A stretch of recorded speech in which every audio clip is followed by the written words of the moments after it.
Ya. Suara Pak Surdin masih jelas, suara saya jelas Pak? Jelas Pak di sini Pak. Oke. Selamat siang kawan-kawan semua. Pagi ini kita akan bicara mengenai standarisasi.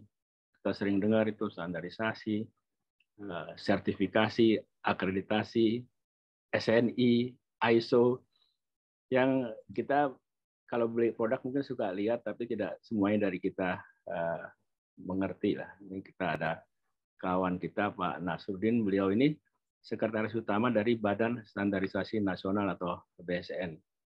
Nah, sekaligus juga kita tanya ke Pak Nasruddin nanti, BSN itu apa sih sebetulnya tugas fungsinya dan apa yang diperankan BSN?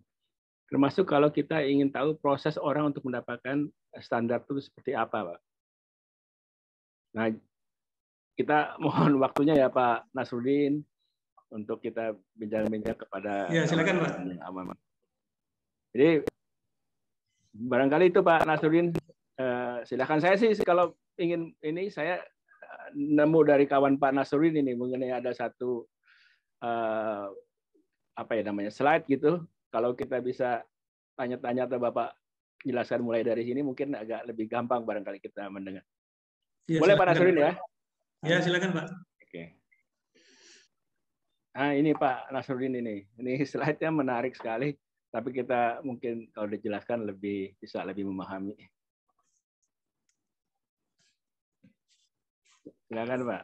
Nah. Ya, terima kasih Pak Wendy dan para pemirsa Iptek Voice. Saya kira ini kesempatan yang bagus.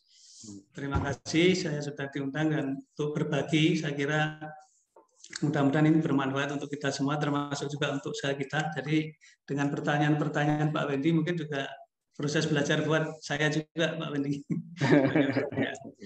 Ini menggambarkan gini Pak, sebetulnya kita itu terhadap SNI itu kan kadang-kadang sulit membayangkan masyarakat itu. Memang sosialisasinya juga tidak mudah, tetapi ini untuk memberikan informasi saja kepada masyarakat bahwa sebetulnya di sekitar kita itu sudah banyak SNI tanpa disadari, Pak. Jadi ini menggambarkan di dapur saja sebetulnya sudah banyak barang-barang produk-produk yang menggunakan SNI. Ada kulkas, ada lantai, ada lampu, ada kopi, ada gula dan lain-lain. Di dapur saja sebetulnya semua sudah banyak menggunakan SNI. Belum lagi nanti kalau kita mungkin di jalan, di taman, itu yang kita lihat sebetulnya banyak. Karena memang prinsipnya orang itu kan pengen hidup nyaman dan aman. Nah, disitulah nanti kita banyak temui lah. Nanti sambil jalan kita diskusi. Aman dan nyaman. Aman dan nyaman. Dan saya juga baru tahu ini kalau di semua dikelilingi dengan standar semua yang ber-SNI. SNI itu standar nasional Indonesia ya? Ya, standar nasional. Ada karakter nomor-nomornya seperti gini. Saya lihat ada yang dimulai angka 04, ada yang dimulai 746, ada SNI ISO. Nah, Pak Nasruddin mungkin sebelum ke yang lain jelaskan dulu lah gambar ini. Gambar ini bagus betul nih kelihatannya untuk masyarakat ini, biar kita sekaligus bisa lebih mendalam. Ini kan kita nggak ngerti nih mulai dari mana, angka berapa, ini apa. Ya, jadi mungkin saya kasih gambaran standar dulu ya Pak. Ya, Pak. Nah, ini mungkin banyak orang itu memahami standar itu sulit. Karena kalau sektoral kan di perguruan tinggi itu kan ada ya, ada pertanian, ada teknik itu. Tapi standar kan orang jarang mengenal. Sehingga kalau kita tanya ke masyarakat ini berdasarkan pengalaman kami, kalau kita tanya ke masyarakat standar itu apa, itu yang dia bayangkan itu misalnya banyak yang standar sepeda motor, Pak. Jadi penumpang motor.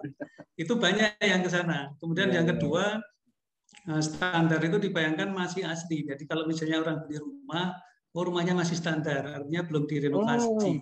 Iya. Kenyataan seperti itu. Kemudian bisa juga kalau kita misalnya tanyakan, kita kenalkan seorang perempuan ke seorang laki-laki, biar kita konfirmasi. Bagaimana, tertarik enggak? Kalau dia responnya kayaknya wajahnya standar saja, artinya pas-pasan itu Pak. Seperti wajah kita lah, standar. Nah, itulah yang di masyarakat ternyata memahami standar itu masih sulit. Nah, di sini mungkin perlu saya sampaikan dulu bahwa yang dimaksud standar adalah persyaratan teknis yang dibakukan. Jadi persyaratan minimalnya itu seperti apa, itu dibakukan supaya orang bisa memenuhi persyaratan minimalnya. Tentu dalam menentukan syarat minimal tadi memperhatikan K3L, Pak. Jadi keselamatan, kesehatan, keamanan, dan kelestarian lingkungan. Ya, K3L saya kira kan. Ya, cukup. Kemudian yang khususnya lagi gini, standar itu dibuat berdasarkan konsensus, kesepakatan. Jadi bukan diatur, tapi berdasarkan kesepakatan. Setelah disepakat, siapa yang sepakat adalah stakeholder, Pak. Ada 4 kelompok. Biasanya orang itu kan yang beda pendapat itu antara produsen dan konsumen. Oke. Nah, tapi nanti didampingi oleh orang dari akademisi perguruan tinggi, karena dia yang tahu sebetulnya yang bagus itu seperti apa. Didampingi juga dari pihak pemerintah karena dia yang tahu bahwa ada kebijakan-kebijakan yang tidak boleh dilanggar. Jadi 4 pihak ini membuat konsensus, hasil konsensus pun diuji publik, Pak, ke masyarakat. Apakah masyarakat ada masukan? Kalau ada masukan nanti disempurnakan lagi. Nah, disinilah bahwa kenapa standar itu lebih mudah diterima dari kalau orang itu diatur, Pak. Mungkin saya tambahkan sedikit untuk bayangan, Pak, supaya ini memang agak sulit membayangkan standar. Contohnya misalnya gini, di Jakarta itu kan banyak ojek, Pak. Kemudian bisa jadi masyarakat itu sedikit komplain, ini kok ojeknya banyak sekali sehingga menjadi tidak tertib. Kemudian dia memberikan masukan misalnya kepada pemerintah, oke, kalau begitu diatur jumlah ojeknya berapa yang terbagus. Nah, tentu pemerintah biasanya kan undang dari akademisi dan lain-lain untuk menentukan berapa jumlah ojek yang bagus. Katakanlah misalnya diatur 10.000. Meskipun itu bagus, tetap akan diprotes, Pak. Ya, yang dari pengendara ojek protes. 10.000 itu terlalu banyak, penghasilan saya menjadi sedikit, turun. Tetapi masyarakat nanti mahasiswa, pengguna ojek, dia bilang itu kurang banyak, saya nunggunya terlalu lama. Jadi berapapun angka yang diputuskan selalu diprotes kalau sifatnya itu mengatur. Nah, di sini kalau misalnya katakanlah untuk menentukan angka itu dikumpulkan antara tukang ojek, providernya, penggunanya, tadi ada wakil mahasiswa, ada wakil akademisi dari perguruan tinggi, ada wakil dari pemerintahnya atau Pemda untuk berembuk bareng. Sebetulnya angka berapa yang paling bagus? Nah, katakanlah misalnya mereka membuat konsensus angkanya 8.000. 8.000 itu diuji publik, Pak, diumumkan. Apakah benar 8.000 ini sudah bagus? Nanti banyak masukan, ada yang 7.000, 10.000, 11.000. Dari masukan-masukan itu, katakanlah misalnya hasilnya 9.000. Nah, 9.000 itu nanti ditetapkan menjadi SNI kalau itu standar ya. Nah, disitulah keberterimaan masyarakat itu menjadi lebih tinggi karena dia merasa ikut memutuskan. Ini juga nanti bergeser dengan isu gini, Pak. Kalau negara berkembang, itu masyarakat diatur itu kan diam saja, Pak. Karena memang pendidikannya rata-rata kan masih rendah ya. Seperti kita punya ART disuruh-suruh dia nurut aja. Tapi ketika kita punya karyawan yang sudah sarjana, itu dia nggak gampang diatur, Pak. Dia pengennya dilibatkan dalam membuat aturan. Ya. Jadi di negara maju cenderungnya kan standar lebih berkembang karena kira-kira seperti itu. Jadi prosesnya panjang sekali ya, Pak ya. Prosesnya bakal panjang karena menyatukan semua pendapat dari yang beda kepentingan kan, beda kepentingan kita satukan. Bisa itu ya. Makanya itu yang sering timbul isu bahwa SNI itu membuatnya lama gitu. Tapi kita buktikan juga, Pak, kemarin ketika COVID itu banyak permintaan mengenai standar yang terkait COVID itu ada lebih 70, Pak. Lebih 70 karena ini mendesak, harus cepat. Bahkan waktu itu ada permintaan dari stakeholder, ini harus cepat, 2 bulan selesai. Salah satunya masker kain, Pak. Jadi masker kain itu pengen dibuat SNI, tapi harus cepat ini. 2 bulan selesai, Pak. Karena memang stakeholdernya siap.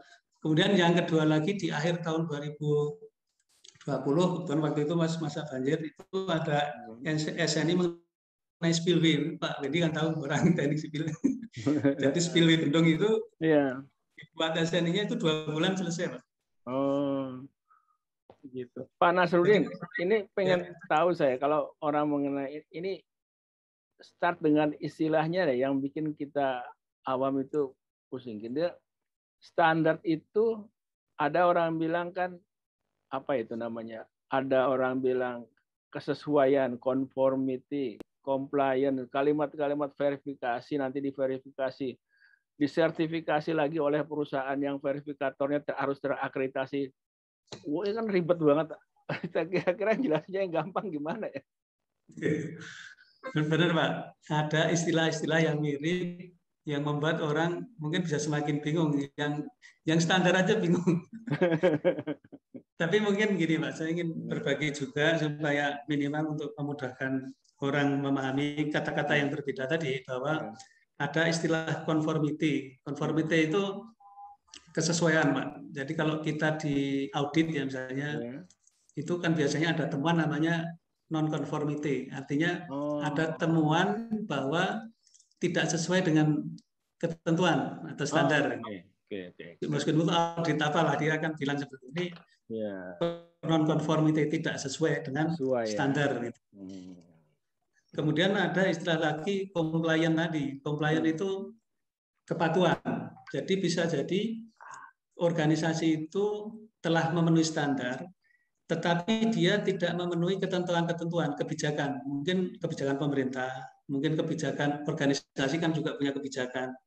Jadi bisa juga dia itu memenuhi kesesuaian, tapi tidak memenuhi kepatuhan bingung saya terhadap aturan yang ada. Gitu.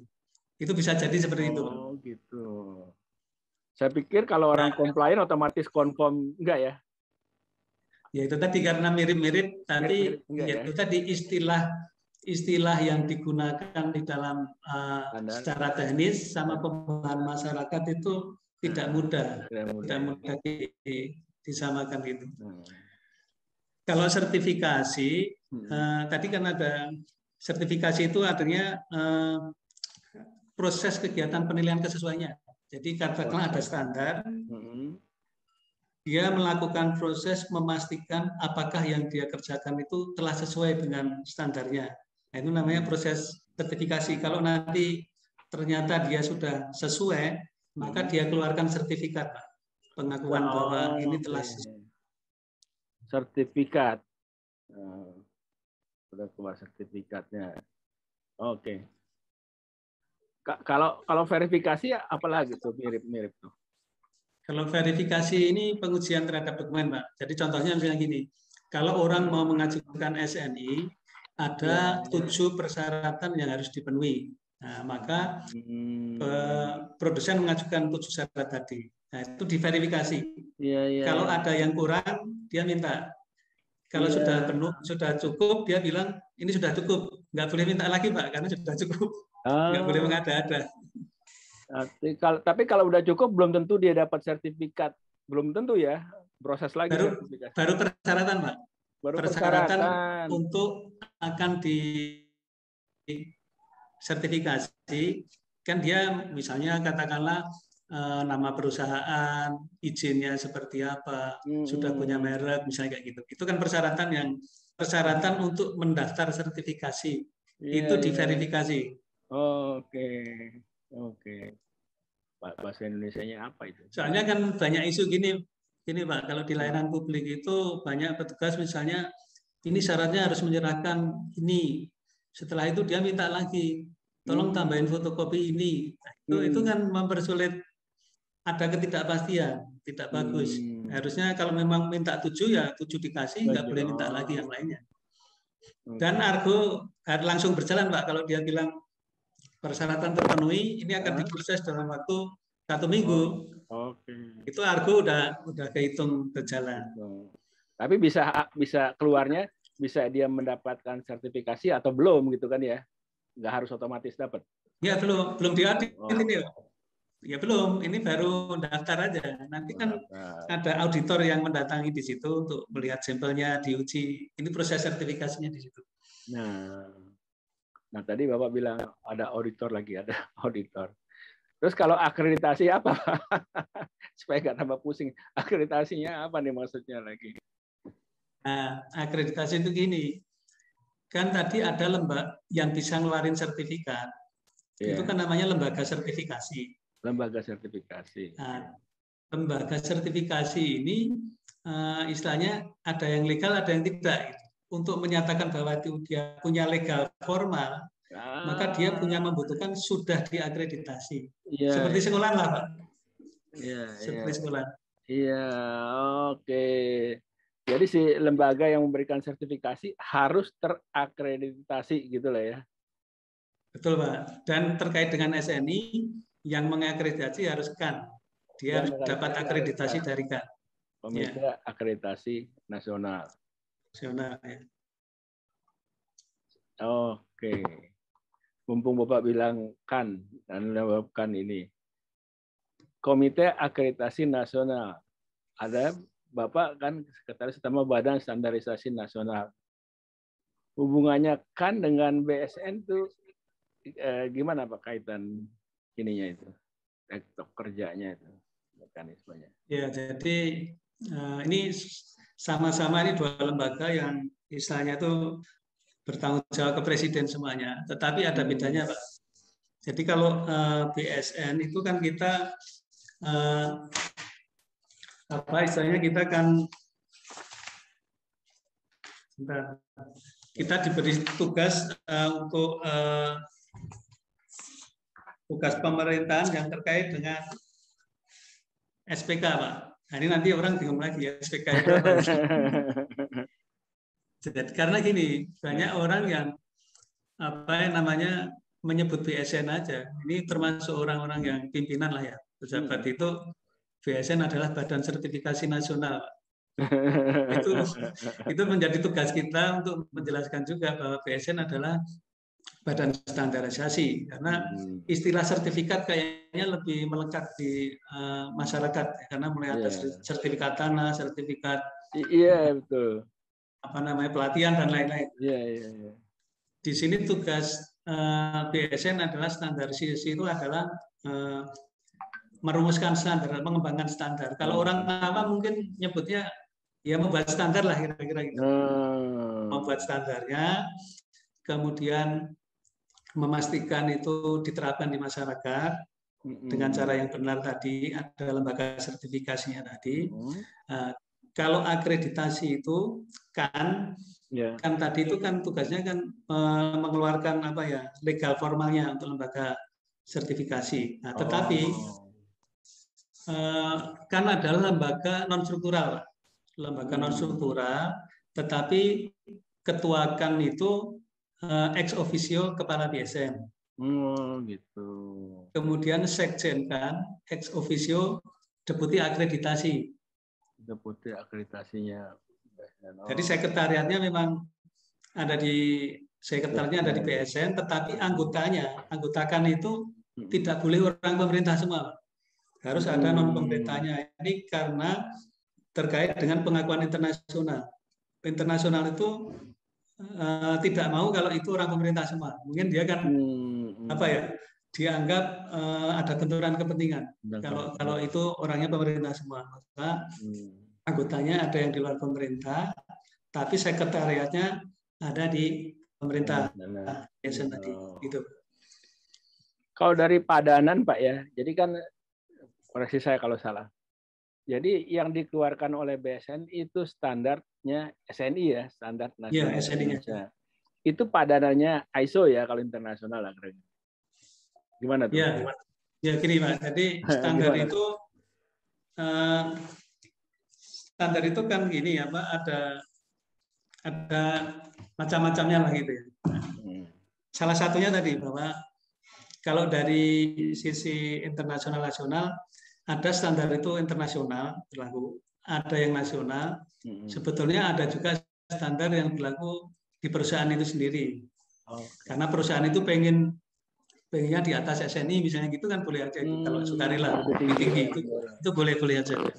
Tetapi kalau antara ISO dan SNI itu memang standar internasional yang paling global itu kan ISO, meskipun ada yang lain, ada ASTM dan lain-lain. Nah, yang paling besar adalah ISO. SNI juga kita merupakan bagian dari anggotanya juga. Jadi ketika membuat ISO, kita diminta untuk memberikan masukan. Jadi misalnya ISO membuat standar apa, minta konfirmasi ke BSN juga, setuju atau enggak. Gitu. Dan menariknya itu gini Pak, kalau orang membuat standar, misalnya ada usulan dari negara mana membuat standar, kita diminta persetujuan, setuju enggak? Kalau kita setuju, kita cuma bilang oke. Tapi kalau kita tidak setuju, harus kasih alasan Pak. Nggak bisa boleh tidak setuju aja. Kalau tidak setuju alasannya apa? Kita harus ngasih. Itu nanti untuk pembahasan timnya di sana, untuk tim. Nah, kalau antara SNI dan ISO itu kita boleh mengadopsi ISO, Pak.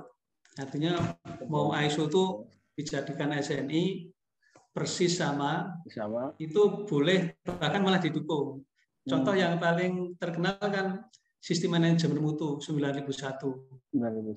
Itu SNI ISO 9001 sistem manajemen mutu. Itu satu SNI untuk semua organisasi lah istilahnya gitu. Jadi SNI-nya nomornya 9001 juga atau beda? Ikut 91 Pak. Jadi nomor itu nomor unik. Jadi seperti kalau nomor perpustakaan gitu Pak. Jadi orang kadang-kadang nomor apa ini kok nggak urut gitu. Iya. Jadi memang urut. Jadi misalnya nanti 9.000 itu nanti itu sistem manajemen. Sistem manajemen mutu. Kalau belakangnya itu kosong, bulat ya 9.000, itu sifatnya panduan. Jadi tidak ada sertifikasi. Tapi ketika ada angka belakangnya, itu ada sertifikasinya 9.001. Tapi kalau 9.000 panduan saja. 14.000 misalnya masalah lingkungan. 27.000 sistem informasi ya kayak gitu. Itu kayak kotak-kotak untuk perpustakaan aja. Iya. Jadi kalau udah ada ISO kita bisa adopt 100%, bisa juga kita beda ya Pak ya?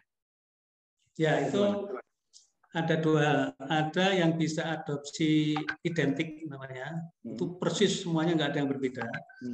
Tapi kita juga boleh mengadopsi itu modifikasi, mungkin karena kita belum bisa persis seperti ISO, itu semua isinya rumahnya kita pakai, tapi mungkin ada kamar-kamar tertentu itu yang belum dipakai atau tidak seluas atau tidak yang dipersyaratkan, itu boleh. Cuma bedanya nanti ada konsekuensinya, Pak. Jadi konsekuensinya itu misalnya gini, kalau kita adopsi, itu pengakuan kita menjadi internasional. Nah, tetapi selain adopsi, kita boleh mengembangkan sendiri, Pak. Jadi contohnya misalnya kita punya produk apa ya di dalam negeri itu pala atau kopi atau apa yang, atau kalau itu mengikuti standar internasional kita belum mampu, misalnya UKM misalnya gitu ya. Kita bisa membuat standar spesifik yang SNI tapi bukan ISO. Jadi hanya berlaku hanya untuk domestik aja, itu bisa boleh. Nah, tapi kalau kita misalnya membuat standar itu mengikuti ISO, itu keuntungan kita memudahkan ekspor, Pak. Karena standar yang kita buat diakui oleh negara lain. Betul. Oke, jadi meskipun kadang-kadang gini Pak, negara lain itu mensyaratkan lebih tinggi, jadi kita harus upgrade dari di atas SNI. Sekalipun kita sudah setara, kita adopt 100% ISO, memudahkan kita untuk ekspor, tapi untuk negara tertentu dia juga mungkin bikin peraturan internal yang lebih tinggi Pak ya, mungkin juga begitu ya? Mungkin Pak, kalau dia sudah kuat. Bahkan kita juga bikin juga Pak. Jadi kalau di Indonesia itu SNI ban itu di atas ISO Pak. SNI ban, karena kita mensyaratkan ban itu kuat ditusuk dari samping dengan alasan jalan di Indonesia itu lebih jelek dari jalan di luar negeri. Itu dibolehkan Pak. Sama WTO dibolehkan, dianggap itu masih fair lah gitu. Jadi nggak apa ya namanya standar yang dibuat masing-masing negara ini bisa nggak menjadi peluang, ya agak nanya lebih jauh, peluang untuk menjadi apa ya namanya non tarif barirnya mereka untuk melindungi produk mereka, mungkin nggak ya begitu ya? Iya bisa Pak. Itu kita juga seperti itu ketika kita mensyaratkan ban tadi lebih tinggi sebetulnya karena kita industri ban kita kuat. Kalau kita nggak kuat, kita nggak akan mensyaratkan. Oh gitu. Nggak itu nggak ngelanggar ya sama si ke WTO. Itu kan minta persetujuan di WTO. Oh. Dan itu hal semacam itu dibolehkan. Kalau artinya alasan kita itu disampaikan, nanti kalau diterima kita boleh. Harus masuk akal lah alasannya gitu. Jadi Pak Nas ini lagi mungkin agak lebih jauh lagi nanya ini. Pak Nasruddin, yang paling gampang di depan mata ini kita pengen lihat tadi Bapak di slide yang pertama itu ya. Apakah kembali lagi nih tolong kalau kita kurang penjelasan. SNI itu harus apa tidak? Produk mempunyai SNI itu harus apa tidak? Atau tingkat keharusannya gimana deh? Karena tadi Bapak bilang di dapur tuh semua ternyata udah banyak yang ber-SNI. Apakah semua atau kalau ada barang yang tidak ber-SNI, apa sikap kami nih sebagai customer nih, sebagai konsumer supaya nggak terugikan? Ya, jadi ini memang salah satu macam dari standar tadi. Kalau di SNI itu kan ada yang wajib, ada yang sukarela istilahnya itu. Oh, okay. Tetapi pada saat lahir menjadi SNI itu semua harus sukarela, Pak. Tidak ada yang wajib. Semua lahir sukarela.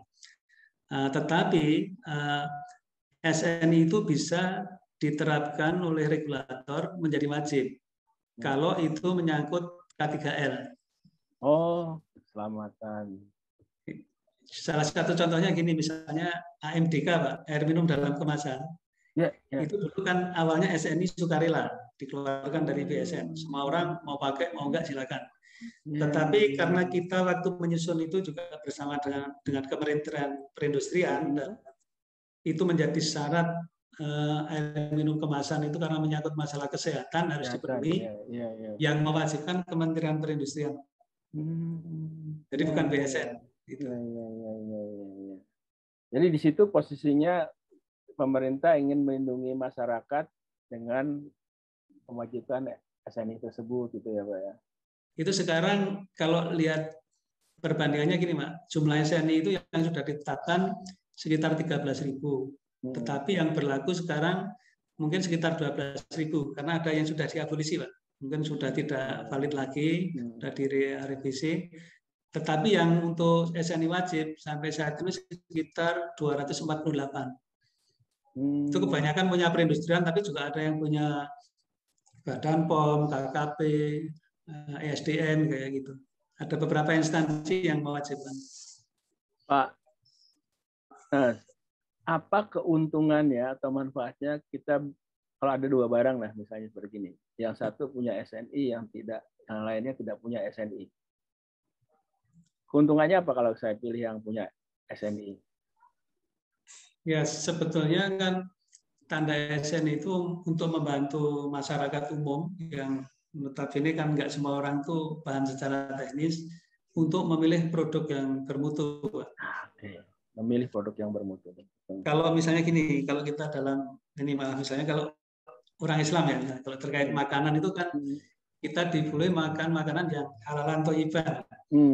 Halal dan thayyib. Jadi selain halal harus thayyib, Pak. Kalau halal kita tinggal milih logo halalnya aja. Halal. Nah, logo halal aman halalnya.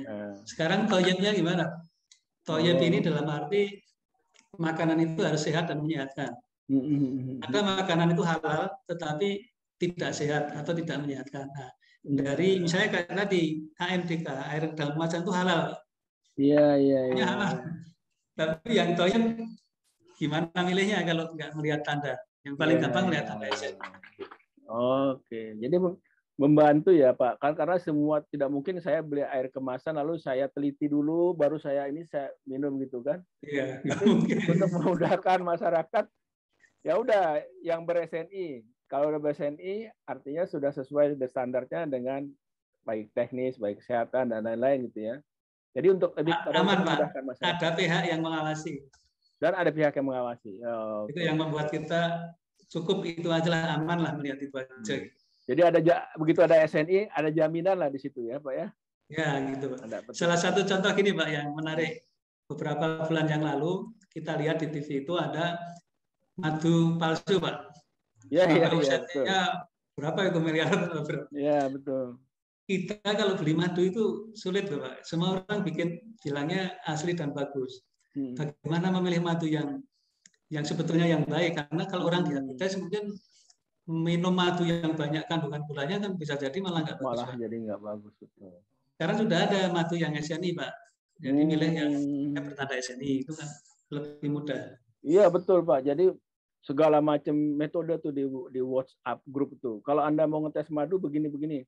Kadang saya iseng saya coba juga taruhin gitu kan. Betul nggak kalau dikasih api begini, kalau diginikan mengendap nggak apa gitu. Nah, daripada pusing-pusing cari aja yang BSNI gitu kan ya Pak ya. Iya. Dan kalau itu kan harus beli dulu Pak. Iya. Kita mau uji harus beli dulu. Iya. Kalau ini kan nggak beli dulu, hanya lihat aja. Oke. Ya itu manfaatnya, pesannya kepada masyarakat tuh ya seperti gitu. Ya mungkin SNI-nya banyak yang tidak wajib atau belum wajib. Tapi itu justru untuk membantu masyarakat sebagai konsumer. Daripada pusing-pusing, beli aja yang pakai SNI-nya itu tadi. Oh, Pak, kalau secara secara religi itu tadi Pak sesama katakan tuh halalan toiban, bukan main. Pak, terakhir saya pengen tahu ini peran BSN yang dirasakan masyarakat. Yang paling dirasakan masyarakat apalah? Karena kadang kita lewat di kantor depan Bapak, badan standarisasi kita lihat. Coba masyarakatnya kita lihat apa ya itu fungsinya yang langsung kita bisa rasakan sebagai masyarakat. Ya, ini saya kira itu pertanyaan yang masih orang masyarakat pasti ada BSN itu manfaatnya apa sih untuk saya kan gitu. Pasti akan tanya-tanya gitu. Ya, jelas sih bermanfaat, cuma kita belum tahu nih persisnya apa begitu. Ya langsung ke masyarakat. Ya, ini mungkin saya sebutkan beberapa contoh saja. Misalnya gini, Pak. Kalau orang mau ekspor produk Indonesia keluar, kalau tidak melalui SNI akan sulit, Pak. Karena dia di sana kan punya persyaratan. Persyaratan itu bisa sama dengan SNI, bisa di bawah SNI kalau negaranya masih berkembang. Artinya SNI langsung dipakai lah gitu. Kayak Timur itu mungkin di SNI langsung laku Pak di sana. Atau di Afrika gitu. Tapi dia bisa mencatatkan di atas. Tapi kalau kita sudah SNI, mengupgrade itu kita mudah Pak, menyesuaikan dengan permintaan di sana. Jadi memperlancar ekspor gitu. Yang kedua, ketika kemarin COVID itu banyak permintaan juga. Orang kan ragu-ragu ini disinfektan mana yang memenuhi standar yang mana, dan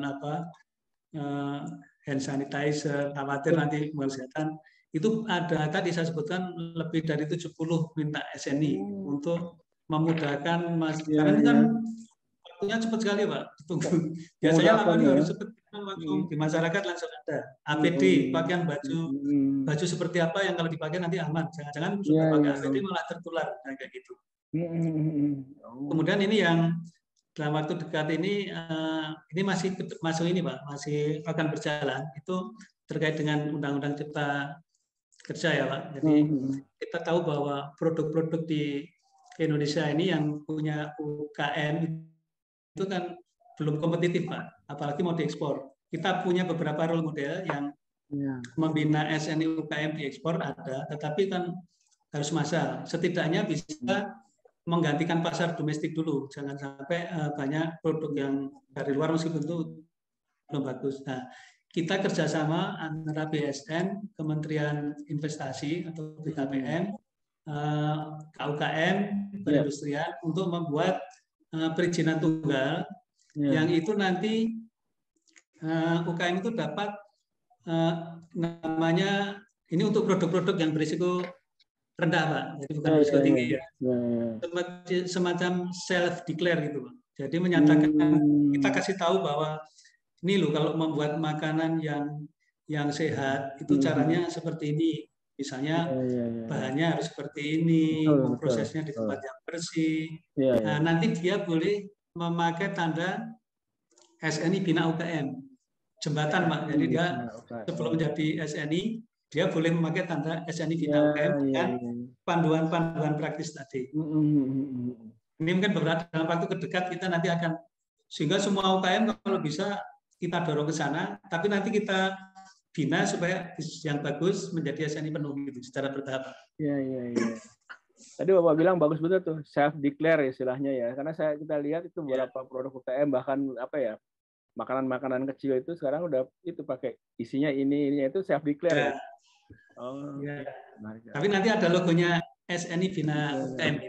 Nanti akan ada untuk menambah daya saing dia supaya masyarakat lebih mudah mengenal, membedakan dengan yang tanpa label itu kan jaminannya belum ini, Pak. Nanti minyak gorengnya minyak goreng bekas atau apa. Kalau di situ kan sudah diarahkan nggak boleh gitu. Kemudian juga ini, Pak, misalnya terkait pemulihan ekonomi, kita membuat SNI untuk pariwisata, produk-produk seperti ada pempek, tadi madu, kopi, batik, bakpia, rendang, biskuit itu kan supaya pemulihan ekonominya bisa lebih cepat. Kemudian ada juga gini, Pak, yang agak lucu juga ini, pasar rakyat, Pak. Jadi pasar rakyat itu sekarang di Indonesia sudah ada sekitar 46-an, di Jakarta itu mungkin sekitar 13. Mungkin kalau mau lihat contohnya mungkin pasar Majestic lah yang dekat gitu. Nah, salah satu ciri dari pasar rakyat ini gini, orang itu dulu kan sering mengeluh ketika beli di pasar, timbangannya itu nggak sesuai, Pak. Nah, itu mendorong orangnya tertipu, pedagangnya melakukan curang. Kalau di pasar rakyat, di pintu gerbangnya dikasih timbangan, Pak. Salah satunya. Gitu. Dia boleh ngecek ya di situ.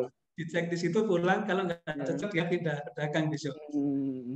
Ini salah satu, itu kan apa ya, untuk menghindari curang-mencurang, meskipun banyak standar yang lain seperti lebar jalan, pengelompokan pedagang dan lain-lain itu ada juga di situ. Kemudian terkait bencana, Pak, kita kan ketika tsunami itu kan kita ada SNI desa tanggap bencana, peringatan dini, bendungan supaya tidak longsor, bangunan tahan gempa dan lain-lain. Itu kan semuanya SNI. Ketika terjadi ada jembatan runtuh, gedung runtuh, kalau gempanya kecil itu berarti ada yang dilanggar standarnya. Tapi kalau semua runtuh, ada yang nggak runtuh, mungkin terlalu boros itu bikin gedungnya. Ini kan ya, betul. Sepakat tuh Pak Nasruddin tuh, Pak Nasruddin bidangnya sipil ya, saya juga bidangnya sipil. Betul, itu harus dibegitukan, tuh harus mulai.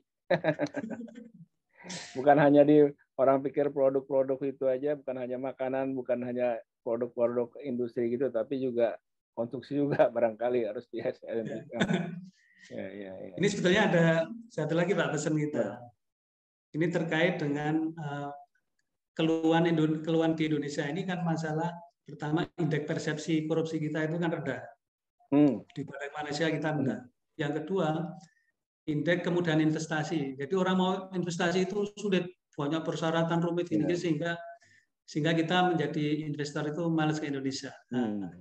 Sebetulnya ada 2 SNI yang ini sebetulnya bisa untuk mengatasi. Yang pertama, sistem manajemen mutu tadi 9001. Kalau itu diterapkan di semua organisasi, karena gini, kalau saya lihat, pernah saya lihat tahun 2015 itu data penerap SNI 9001 itu di Cina itu sudah hampir 300.000, di Malaysia itu sekitar 12.000, di Indonesia itu sekitar 8.500.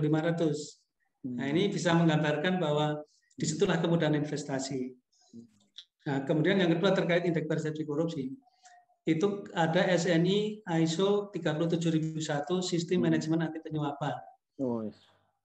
Ini kebetulan kalau di BUMN kan diwajibkan ini. Itu sebetulnya untuk bisa mencegah terjadinya korupsi kalau kita, terutama kalau 2 SNI tadi diterapkan di layanan publik, itu masyarakat pasti akan senang, Pak. pelayanannya bagus, karena yang 91 itu terkait dengan kepuasan pelanggan. Yang sistem anti penyuapan pasti tidak ada petugas-petugas yang curang lah di situ. Nah, ini kalau bisa diterapkan secara massal, terutama di layanan publik, syukur di instansi-instansi yang lain juga bisa menerapkan. Itu indeks persepsi korupsi dan kemudahan investasi itu akan membaik, dan ini sejalan dengan program Kemenpan, Pak. Ada WBM, WBBK, Wilayah Birokrasi Bersih dan Melayani dan Bebas Korupsi. Ini sebetulnya sinergi kalau bisa diterapkan. Oh, jadi arti manfaat ekonominya akan besar sekali, Pak, ya, kita kalau bisa menerapkan banyak standar seperti ini. Saya menarik nih yang terakhir, nanti kapan-kapan kita lanjutin lagi nih yang 37.000 ya, Bapak bilang ya? 37.000. Bayangin tuh ada standar sistem manajemen anti korupsi. Ini anti penyuapan. Anti penyuapan. Anti penyuapan, tapi nanti dipakainya untuk pencegahan korupsi. Untuk pencegahan korupsi, anti penyuapan. Nanti kita diskusi, Pak, lagi lebih lanjut. Offline. Silakan, Pak. Silakan. Baik, terima kasih Pak Nasruddin, bincang-bincang santainya tentang standar. Mudah-mudahan kawan-kawan, masyarakat semua bisa menjadi lebih terbuka, lebih paham ya Pak ya mengenai standar dan juga mengenai peran dan fungsi dari Badan Standarisasi Nasional yang sebetulnya sangat strategis sekali. Gitu.